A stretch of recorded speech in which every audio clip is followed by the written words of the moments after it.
Once again, German International, and I'm excited to be here. I want to start off by, first of all, say I was so pleased last week with having my guy on, Greg Cavoli. It was nice to have him on. Greg did a tremendous job. You know, we got so much feedback from our episode, and we got text messages. You know, people messaging us on Facebook, phone calls. You know, actually, Greg told me today, he was like, you know, he's running to people in the streets and talking about, you know, the podcast. So it was just such a great time, and you know, he and I are still collaborating on certain things. So really want to highlight that. That was a special time, and I'll probably have him back on eventually at some point. Secondly, I would like to bring up, I'm thankful. We're excited about the new subscribers to our YouTube channel. We met our goal for the month. Actually, last week, I said we met our goal for the month last week. And I also said I wanted to gain 10 more subscribers for the remainder of the month. I want to let everybody know we already hit that. We gained 10 more subscribers this past week on our YouTube channel. So that was 20 for the month. All right. So thank all of you for your support. Definitely appreciate it. You know, thank you for your following us and, you know, passing the word along, because we couldn't do this without you. You know, we couldn't do this without you. So we definitely appreciate that. And I'm speaking on behalf of all of our staff, including Brady, my guy, Brady Weaver. We definitely appreciate that. So continue to spread the word, let people know as we move forward. All right. So tonight we're continuing the subject of honor for the month. But I want to expound on this one particular area. And as you see on your screen, the power of encouragement. And I know that sounds, you know, simple. The power of encouragement. I want to talk about this tonight because as a leader, we all need encouraged, okay? We all need people on our support team that encourage us, you know. But at the same time, we should be looking to be encouragers of other people, okay? Now, I want to read the definition of encouragement from the dictionary. Sometimes I like to bring stuff from the dictionary so we can hear the precise meaning of something. Sometimes we have an idea what something means. Maybe it was passed down, but sometimes I like to go straight to the source and read the definition, because sometimes we can glean something from that, okay? So the definition of encouragement: the action of giving someone support, confidence, and hope. The action of giving someone support, confidence, and hope. It also means to strengthen, to uplift, and to inspire. So that definition, when it's saying the action of giving, that means you have to be intentional, okay? That means I'm intentional with uplifting and supporting someone else. It also says that we can give somebody support. We can give somebody confidence. You know, how do we do that? We do that by the words that we speak, okay? The words we speak are very powerful. We have the ability to give somebody courage. That word encourage means to give courage. So we have the power to give somebody courage through what we say. But we also have the power to discourage somebody by what we say. Let's think about us growing up. Think about the many things that were spoken over your life. Some things were really good, if you look back, you know, for some of us, you know, and some things may have not been so good. But words carry a lot of weight, and some of us are still confined or struggling with certain things because of words that have been spoken to us. So tonight, I want to talk about the power of encouragement. I have a story I want to share from my personal experience. As most of you know, I went to the University of Richmond, basketball scholarship. You know, I played 4 years of college basketball there, graduated with a degree in speech communications and a minor in sports science. However, things wasn't always peaches and cream at University of Richmond. Okay, my freshman year when I got to campus, you know, University of Richmond is a Division I college basketball. So it's Division I. It's high-level basketball. It's high-level coaching, the competition. So I get on campus and, you know, I'm in the preseason conditioning, working hard, practicing. You know, we're going through all of that. But I have to admit that it was a tough challenge for me. My first semester on campus, dealing with and juggling basketball, the demands of basketball, the demands of the classroom. University of Richmond is ranked in the top 15 in the South as far as academically.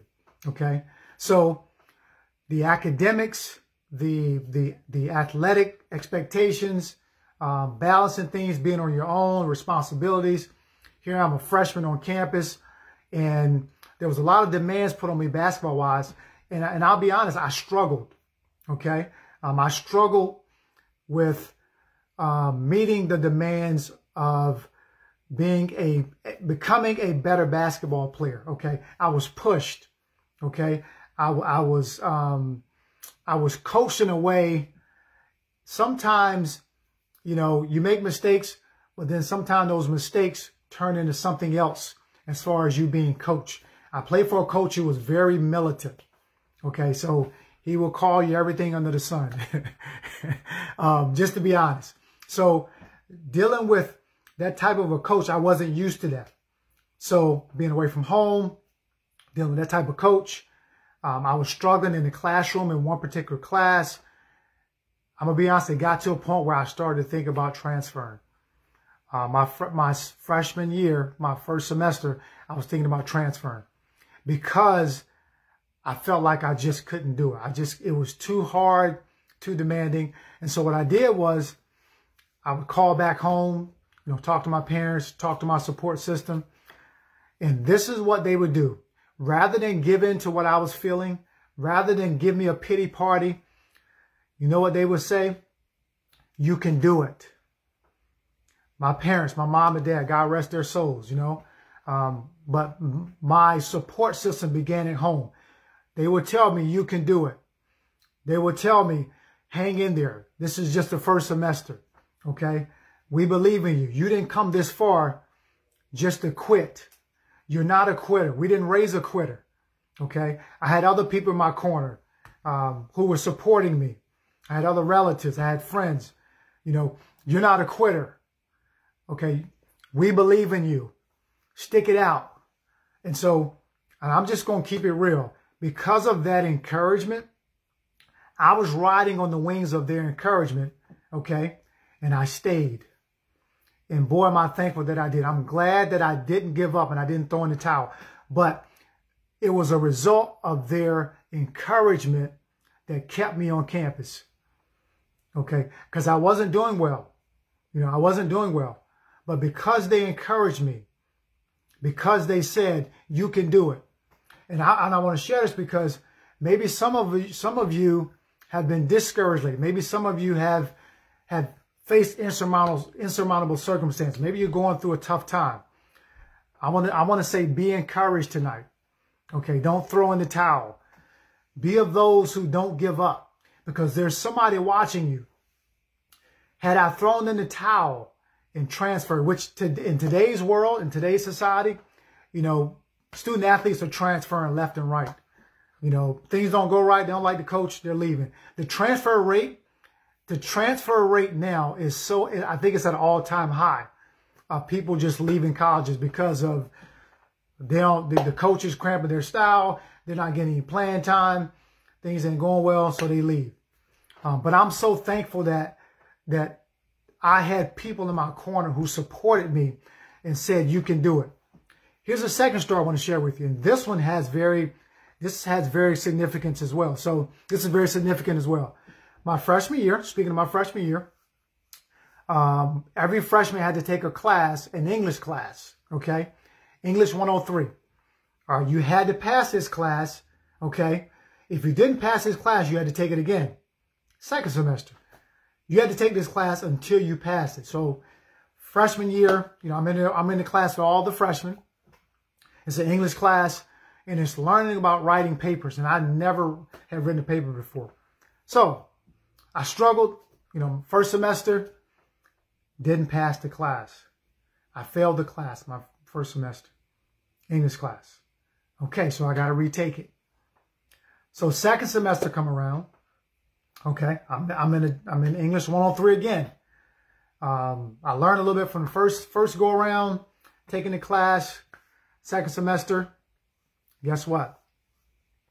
I failed again. Okay, I failed English 103 again. So my freshman year is over. Now I got to go into my sophomore year and take this English 103 class with incoming freshmen.